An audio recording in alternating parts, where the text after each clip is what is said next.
Hi and welcome back to our beautiful platform wizard study.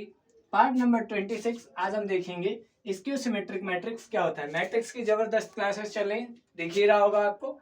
ठीक है, जो भी नए हैं सब्सक्राइब कर लें, सपोर्ट करते रहें। ठीक है, आज हम स्क्यू सिमेट्रिक मैट्रिक्स को देखेंगे। ये स्क्यू सिमेट्रिक मैट्रिक्स कौन सी भला है भाई? भला नहीं है, सिंपल सी चीज है। Transpose of a matrix is equal to minus है, बस स्क्यू सिमेट्रिक मैट्रिक्स समाप्त। इतनी जल्दी? चलो देखते हैं भाई, एक्सप्रेशन देख लेते हैं क्या लिखा है।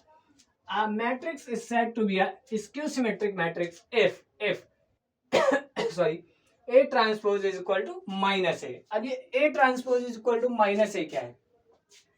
इस एक्सप्रेशन का मीनिंग ये है, जब भी कोई मैट्रिक्स दी गई हो, A B C D कोई मैट्रिक्स दी गई हो, अगर हम उसका ट्रांसपोज करते हैं और जो गिवन मैट्रिक्स है उसका नेगेटिव टर्म हमें पकड़ा देता है, नेगेटिव मैट्रिक्स पकड़ा देता है, तो वो क्या होता है? स्क्यू सिमेट्रिक मैट्रिक्स होता है। ये भी एक स्पेशल केस है।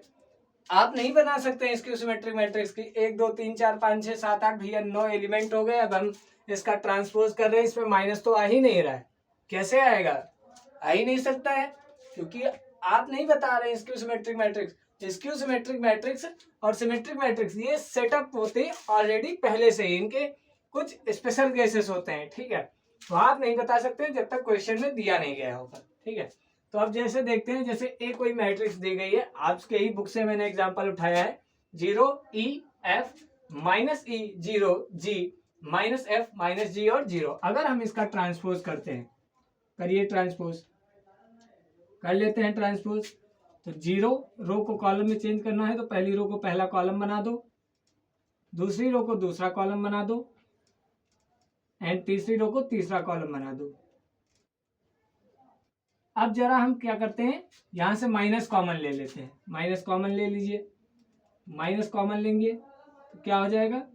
0 E F minus E 0 G minus F minus G और 0।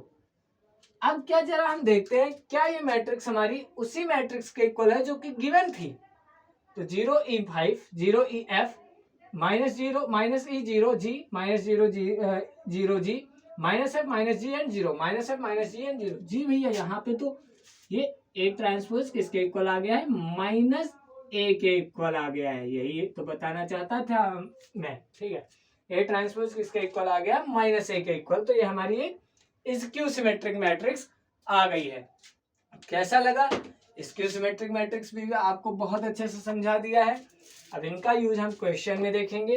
अब एक रिलेशन बचा हुआ है सिमेट्रिक मैट्रिक्स और स्क्यू सिमेट्रिक मैट्रिक्स के बीच में, तो हम उसको भी जरा इसी पार्ट में देख लेते हैं। ठीक है, सिंपल सा फॉर्मूला है, कोई बात नहीं है, देख लेते हैं उसको।